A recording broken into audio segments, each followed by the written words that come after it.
Muy buenas noches y bienvenidos a Signo Pesos, la economía al alcance de su pantalla. Estos son los temas claves de hoy. La desaceleración se acentúa. En el primer trimestre de este año, la economía colombiana se resintió con más fuerza y creció 3% por debajo del primer trimestre del año pasado. Les contaremos cuáles sectores resultaron más golpeados. Analizaremos el panorama con Mauricio Hernández, economista del BBVA Research. Jóvenes a la U, este programa que busca darles acceso a miles de jóvenes de Bogotá para que estudien de manera gratuita una carrera profesional, acaba de extender el plazo para las inscripciones. Nos acompaña José María Roldán, director de la agencia Atenea, que maneja todo este proceso. Consecuencias de una integración fallida. Avianca culpó a la inoperancia de la Aerocivil por el fracaso de su deseo de unirse con la aerolínea Viva. Según las agencias de viajes, más de 30.000 millones de pesos se registraron en pérdidas para ellas por esta situación, además de carestía en los pasajes y déficit en el número de aerolíneas en el país.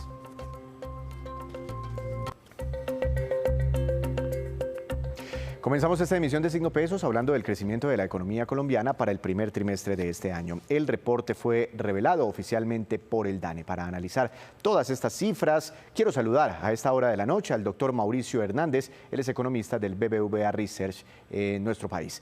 Doctor Hernández, buenas noches, bienvenido a Signo Pesos. ¿Usted cómo está? Víctor, ¿qué tal? ¿Cómo está? Muchas gracias por la invitación. 3% crecimos en el primer trimestre de este año. Cuando miramos ese crecimiento, está un poco parecido más o menos a lo que, pues, sin descontar esa fluctuación que hubo por la pandemia, más o menos crece Colombia en un año normal, está cerca al PIB potencial que comentan ustedes. En fin, ¿por qué la economía crece relativamente bien frente al histórico cuando previamente habíamos conocido indicadores líderes muy complejos? Una desplomada en el sector de la vivienda, ventas de viviendas nuevas, datos muy negativos del comercio, las quejas de Fenalco, datos incluso negativos en marzo de la industria manufacturera, menor consumo de energía, en fin, ¿por qué aún así se presenta un buen crecimiento? Bueno, hubo varios factores que sacaron la cara por el crecimiento del primer trimestre. El primero es un efecto base estadístico. En enero de 2022, el sector financiero le pagó a Hidroituango unos seguros bastante costosos y eso generó que en aquel momento, en enero de 2022, el sector financiero tuviera un crecimiento muy negativo. Pero también este año significa que tenía un base muy favorable y que por lo tanto pudo crecer mucho con respecto a aquella siniestralidad de Hidroituango que se dio el año pasado. Entonces es un factor bastante específico, bastante particular, que impulsó bastante el crecimiento del primer trimestre. De hecho, de esos 3 puntos porcentuales que creció la economía en el primer trimestre que usted decía, un punto lo aportó el sector financiero y buena parte se debe a el crecimiento sobre unos valores negativos fáciles de crecer, que fue ese pago de los seguros de Hidroituango. Pero no todo es en términos de efecto base, también hubo elementos a considerar como el sector de arte y entretenimiento, que está teniendo muy buen crecimiento. De este ya hemos hablado en el pasado, los juegos de azar vienen rompiéndola, vienen con crecimientos muy fuertes, con crecimientos que en algunos momentos hasta duplicaban el valor que producía en la economía cada año. Es impresionante el crecimiento de ese sector, pero a eso se suma que este año fue el primer trimestre después de la pandemia en el que no tuvimos ninguna restricción sanitaria. Ustedes recordarán que el año pasado, en el primer trimestre, aunque estábamos bastante abiertos, en 2022 sí había restricciones sanitarias, había restricciones de foro, etcétera. Este trimestre los eventos de conciertos, de teatro, de festivales, generaron no solo más en cantidad de festivales, sino también más presencia de personas. Claro. Y también sobresale, por decir por último, en el caso de la demanda, las exportaciones siguen creciendo bien. Ahora, doctor Hernández, miremos esta gráfica que tengo aquí en la pantalla. Estos son los crecimientos trimestrales en los últimos tiempos aquí en Colombia. Primer trimestre del año pasado, 8,2%. Segundo trimestre del año pasado, 12,2%. Tercer trimestre del año pasado, 7,3%. Cuarto trimestre del año pasado, un crecimiento económico de apenas el 2,1%. Y la noticia de hoy, primer trimestre de este 2023, un crecimiento del 3%. 3%. Cuando yo me comparo con el mismo trimestre del año pasado, veo una cifra más pequeña. Pero cuando yo me comparo con el último trimestre del año pasado, veo una cifra más grande. Pasamos de 2,1 a 3%. ¿Ahí qué podemos interpretar? ¿Se está desacelerando la economía o está tomando un impulso? Y esto es una noticia positiva. Yo creo que la desaceleración continúa, pero positiva en el sentido en que está haciendo una desaceleración ordenada, le decimos nosotros. Es decir, no es que se va a ir a piso el sector económico de un momento a otro y entonces eso tiene mucha influencia negativa en empleo y en otros factores de pobreza y de ingreso a los hogares, que no queremos que sea así la desaceleración. Queremos que sea una desaceleración ordenada.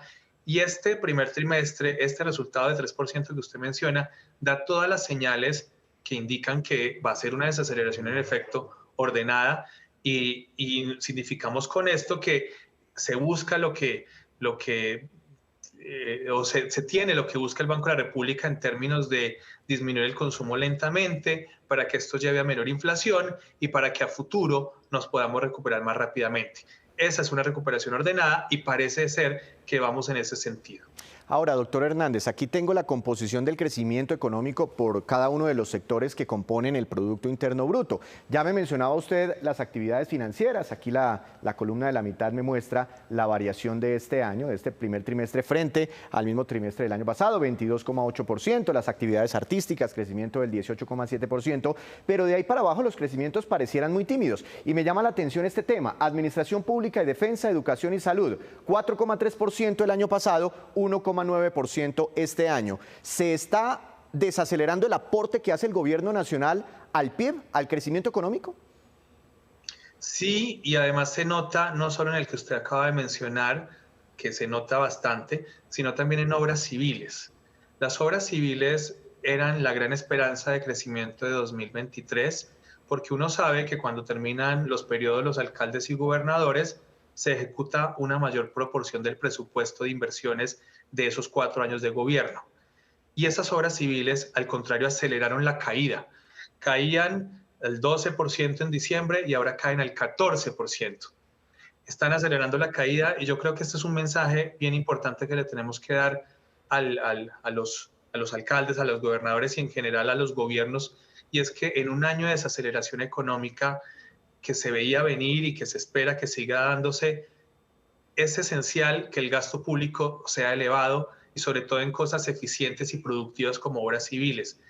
Es esencial porque genera empleo y porque genera otros ingresos que pueden compensar los ingresos que se reducen por la misma desaceleración de la otra actividad económica que es irremediable y que se está dando. Entonces, un llamado a nuestros gobernantes a que aceleremos los presupuestos de inversión, la ejecución de esos presupuestos, porque eso generará una compensación de crecimiento hacia adelante. Ahora, yo no sé si ese dato de obras civiles está metido aquí dentro de un rubro que se llama construcción, que es el último en la lista. Vemos a casi todos positivos, todos los sectores de la economía, unos mucho más que otros. Aquí las variaciones son un poquitico más chiquitas, el comercio creciendo 0,5%, pero la construcción, el único sector, digamos que no sé si en recesión, pero sí por lo menos en contracción durante este primer trimestre de este año. ¿Eso obedece únicamente a obras civiles o también a las construcciones de viviendas y otro tipo de proyectos?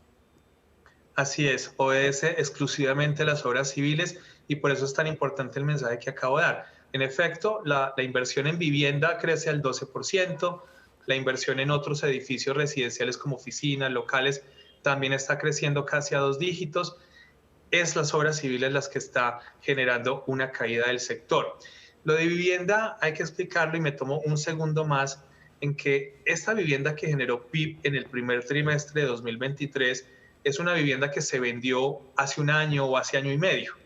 Es decir, las ventas en caída, en picada, que estamos viendo en este primer trimestre del año y que nos ha informado Camacol, por ejemplo, no son el PIB que se está midiendo todavía. Serán el PIB que se medirá en 2024 y en adelante. Entonces allí es donde veremos la consecuencia de estas menores ventas de vivienda que estamos teniendo en la actualidad. Entiendo. Bueno, estos son unos componentes del PIB por sectores, en fin, hay otra forma también de mirar el PIB, no me voy a detener aquí a explicarlo, pero hay una cosa que se llama la formación bruta de capital, que tiene que ver con la inversión en el país. Me pareció ver cifras muy negativas de inversión. ¿Qué tanto le está restando eso tracción al crecimiento económico? ¿Qué tanto se está viendo damnificada la inversión en términos generales en el país?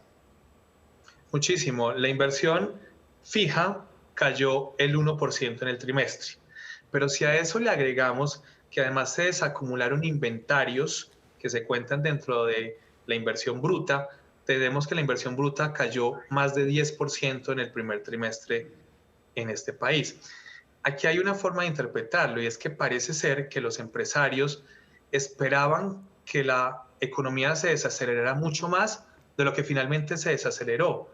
Y probablemente lo que hicieron fue retrasar algunos proyectos de inversión, desistir de otros, pensando, y parece ser equivocadamente, que la economía se iba a desacelerar hacia un piso mucho más profundo. No fue así, la economía se desaceleró, pero de forma ordenada, es decir, cuando uno ve el consumo, pues uno ve las partidas que uno esperaba que se desaceleraran, como el consumo de bienes durables, el consumo de bienes no durables, es decir, de vehículos, de electrodomésticos, cosas que en el pasado habían tenido un crecimiento muy fuerte y que no era esperable que se repitieran durante este año y que más bien se corrigieran a la baja. Pues los empresarios como que exageraron ese movimiento e invirtieron menos. Esto también hay que leerlo en términos positivos, por ejemplo. Cuando los inventarios de una economía se reducen tanto como se redujeron en el primer trimestre, lo decía antes, se redujeron casi a 2 dígitos, más de 10%, pues también significa que los empresarios ven que al caérsele los inventarios pueden aumentar otra vez un poco su producción como para recomponer esos inventarios. Eso hace que de pronto el segundo trimestre y hacia adelante la desaceleración se siga dando de ritmo ordenado. Y perdonen, repito esa palabra, pero creo que tiene que ser la palabra de moda para 2023, y es que la desaceleración que queremos y creemos, en ambos casos creemos que va a ser ordenada. Porque muchas bancas multilaterales están diciendo que Colombia está experimentando una desaceleración necesaria, entre otras para combatir la inflación. Usted mete otro concepto, una desaceleración ordenada, me parece muy interesante. Una última pregunta muy rápida. Cuando nos metemos en el mundo, ¿cómo han crecido hasta el primer trimestre de este año muchos países? En la parte izquierda de mi pantalla veo los países que menos están creciendo: Alemania, Suecia, Francia, la Unión Europea, Bélgica, y en la parte derecha los países que más están creciendo. Y nosotros estamos más cerquita de los que más están creciendo. ¿Cuál es la proyección para el resto de año? Y no sé si ustedes con este balance del primer trimestre están de pronto avisorando algún posible escenario de recesión económica en Colombia. Nosotros tenemos un crecimiento del 0,7, era una proyección que viene desde el año pasado, la hemos mantenido, pero con estos resultados creemos que vamos a subir un poco esa proyección. El Banco de la República está en el 1, hay otros analistas que están un poco por encima del 1, nosotros estamos en 0,7. Pero digamos que ya son discusiones de décimas. La gran historia o el gran bosque de este panorama es que la economía tiene que desacelerarse para reducir inflación, para mejorar el balance del ahorro de los hogares, que venía siendo muy bajo, para evitar un sobreendeudamiento de hogares y empresas, porque el consumo venía siendo muy fuerte y por lo tanto el crédito venía siendo creciente, entonces tenemos que desacelerar el crédito. Ese es como el panorama general. En cuanto a si hay recesión o no, esto ya es un evento muy técnico y parece ser que no. Recuerden que para que haya recesión tiene que haber 2 trimestres negativos y consecutivos. Difícilmente se va a dar durante este año porque nosotros y la mayoría de los analistas esperamos un crecimiento bajo pero positivo para la economía en 2023. Doctor Hernández, muchas gracias por esta explicación, por ayudarnos a entender qué hay más allá de ese 3% que reveló el DANE hoy. Crecimiento económico del primer trimestre de este año. Una feliz noche. Víctor, muchas gracias a ustedes, como siempre, por invitarnos. Sin duda, la noticia económica más importante de esta jornada. Hacemos una breve pausa, pero cuando regresemos, espere. ¿Cuánto dinero gastaron los hogares colombianos en abril? Les tenemos el reporte. Ya volvemos.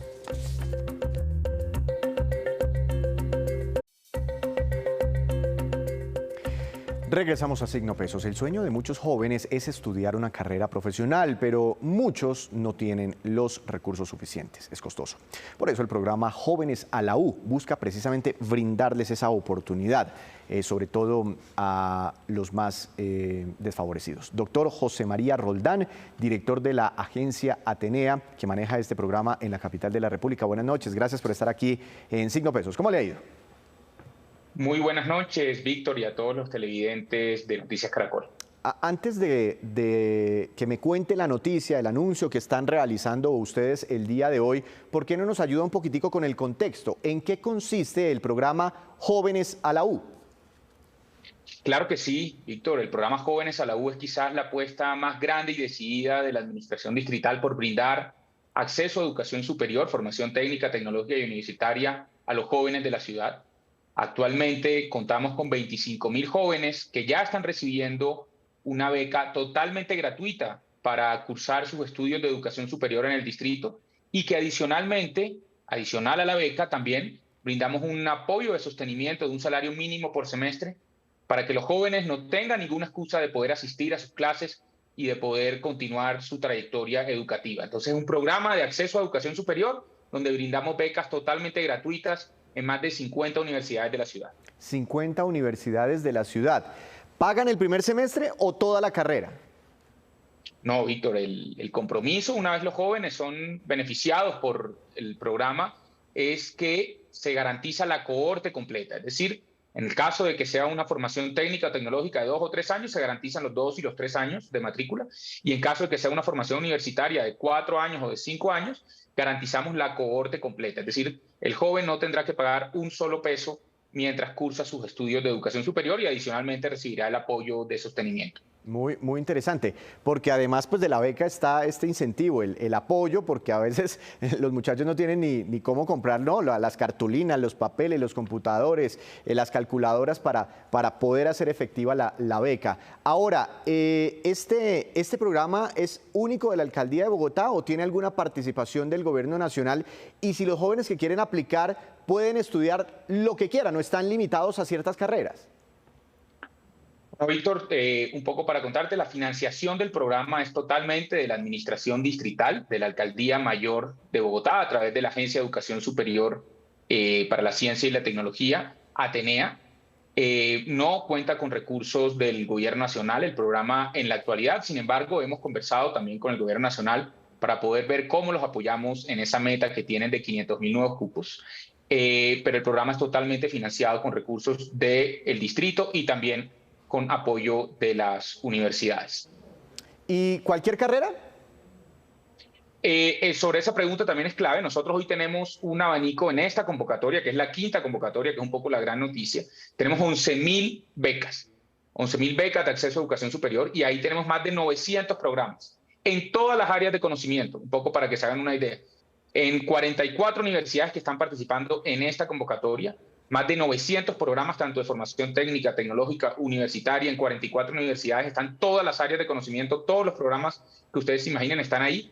No obstante, nosotros sí hacemos un énfasis vamos a ver un sesgo hacia las carreras denominadas STEM, todas las ingenierías y todas esas carreras que también contribuyen al futuro de la ciudad y que están asociadas con el desarrollo económico de la ciudad.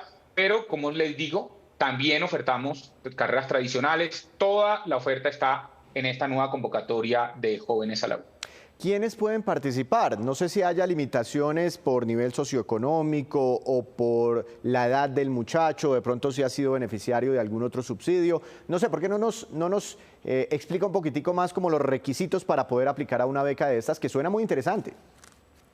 Claro que sí, es un programa en verdad muy importante. Un poco, solo un dato para que lo tengamos en la cabeza: el 80% de las personas que han accedido al beneficio son la primera generación en su núcleo familiar que ha pisado una universidad para estudiar. Entonces, creo que es, sin lugar a dudas, un programa detonador de movilidad social como ningún otro. Los requisitos son muy sencillos: haber sido egresado de un colegio público o privado de la ciudad de Bogotá, tener menos de 28 años, haber presentado, lógicamente, las pruebas de estado, las pruebas saber, y no estar estudiando en este momento una carrera de educación superior, y lógicamente inscribirse en la página web de la agencia Atenea y con esos requisitos puede entrar a participar en la convocatoria, en esta que es la quinta convocatoria con 11.000 becas de acceso a educación superior. No, pues muy fáciles los requisitos. Yo creo que la mayoría de los muchachos pues, que salieron del colegio los cumplen. Ahora, ¿cuál es el anuncio que hacen ustedes el día de hoy que es muy importante para que lo tengan en cuenta?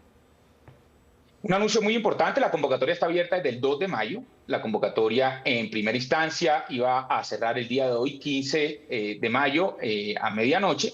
Sin embargo, dado la buena acogida que ha tenido el programa, hoy tenemos más de 35.000 personas inscritas para las 11.000 becas, hemos decidido ampliarlo hasta el miércoles. La noticia es que para los jóvenes que todavía no se han decidido, que dejaron todo para última hora, hemos ampliado la convocatoria hasta el miércoles 17 de mayo, hasta la medianoche del miércoles 17 de mayo, para que puedan realizar el proceso de inscripción y seleccionar las ofertas de su interés. No dejen todo para última hora. Entonces, esa es un poco la invitación a que entre hoy y el miércoles realicen la inscripción. Bueno, quedan más o menos 2 días y medio, lo que resta esta noche, más 2 días completos. ¿Qué deben hacer? ¿Es muy difícil o simplemente para aplicarlo lo pueden hacer a través de una página de internet o ya tienen que alistar toda la papelería? ¿Cómo lo hacen?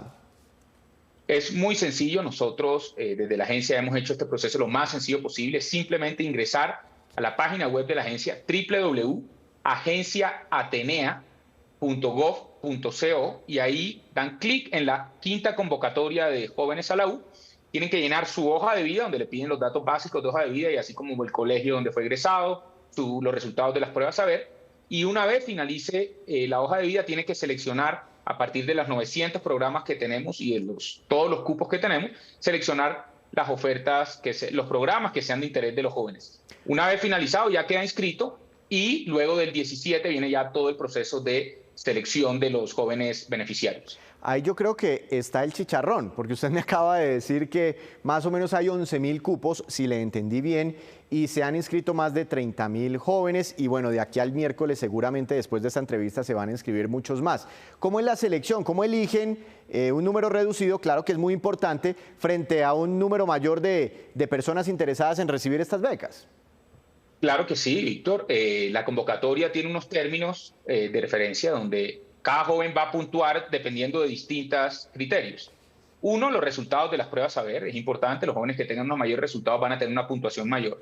Pero, y a diferencia de otros programas que seguramente fueron muy populares en el pasado del gobierno nacional, también criterios socioeconómicos van a jugar un rol importante. Si una persona es víctima del conflicto armado va a tener un puntaje adicional. Si una persona, por ejemplo, es víctima de violencia de género, también va a tener un puntaje adicional. Los grupos étnicos, las personas con discapacidad, los jóvenes de colegios oficiales del distrito, que son los que tienen mayores dificultades para acceder a educación superior, en relación, por ejemplo, con los jóvenes que egresan de colegios privados, también van a tener un puntaje adicional. Los jóvenes de colegios públicos en zonas rurales de Bogotá también tienen unos puntajes adicionales. Y así hay unos criterios socioeconómicos, además de las pruebas de estado, que le brindan una puntuación al joven y luego con esa puntuación y dependiendo del programa que hayan elegido, se hace la selección final de los beneficiarios. Bueno, si algún muchacho pasa todos esos filtros y cumple todos estos requisitos y es seleccionado efectivamente, ¿puede empezar a estudiar en el segundo semestre de este año? Porque me imagino pues, que ya están en los trámites para inscribirse en las universidades. ¿Le alcanza el tiempo?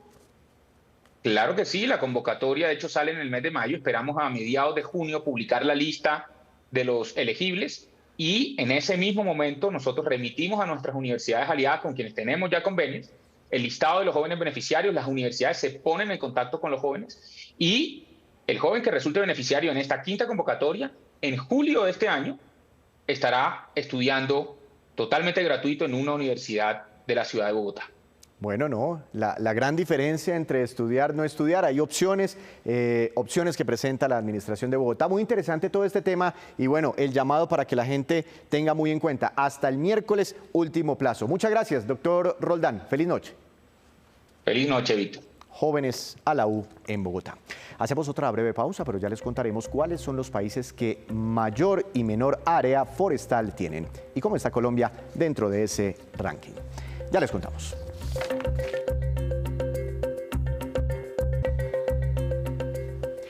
Regresamos a Signo Pesos con esta que es la cifra económica del día, 76,4 billones de pesos. y corresponde al gasto de los hogares colombianos en el mes de abril, según la medición que realiza mensualmente la compañía Radar. La cifra muestra un aumento corriente en términos corrientes de 9,14% frente a abril del año pasado. Sin embargo, descontando la inflación, el crecimiento real es negativo, de menos 3,3%. Es decir, cae el gasto de los hogares colombianos. A comparar, o cuando comparamos el dato con marzo de este mismo año, la variación también es negativa. Es de menos 3,45%. El gasto de los hogares colombianos completa 6 meses consecutivos cayendo en el país.